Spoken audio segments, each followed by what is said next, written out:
Just put 3 extremely funny people in a movie and that's all you need, right?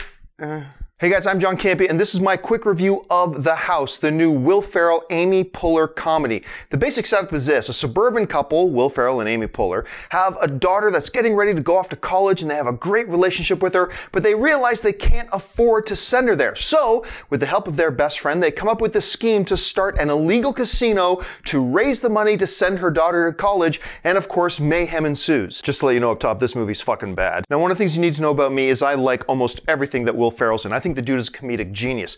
Amy Poehler, one of the masterminds behind Parks and Rec, one of my all-time favorite comedies on television. I think she's absolute gold. Jason Mantzoukas, I swear I've never known how to say his name properly, but the dude's hilarious. I used to love him on The League. So I get what the studio is thinking. You put these 3 comedic geniuses together, you pepper in some other pretty funny people, including Nick Kroll, also from The League, and you'd think you'd have what can't be a miss of a comedy, right? Well, unfortunately, not so much. The main problem with The House is this. They came up, at least the movie felt like, they came up with a pretty good idea for a basic story. Couple trying to raise money to send their daughter to college. Very cool. Start an illegal casino. Very cool. Unfortunately, and I'm not saying this is what they did, but this is what it felt like they did. It felt like they went, script? Whatever. Just put these 3 people in a room and just let's ad-lib it all and it'll be hilarious. And that's completely what this movie felt like. It felt like the movie had no plan. It just felt like a random succession of, YouTube sketches that they just kind of threw together and called a movie. It's certainly fair to say that it is a movie of moments, and some of the moments work. Look, this movie isn't offensively bad. Like, it's not Transformers: The Last Night, and it's not Baywatch, and it's not 50 Shades Darker. It certainly has its redeeming moments and its redeeming qualities. There are a few laughs throughout, but here's the problem. With comedies, I always say this, you can get almost everything wrong when you're making a comedy film. As long as you make the audience laugh enough, you can get away with almost any other mistake. The problem with The House is they make almost every mistake in the book. Like, it's pretty bad direction. It's not a good script. There's basically no story narrative flow to the movie whatsoever. But then all you gotta do is make the people laugh. And you got Jason, you got Will, you got Amy.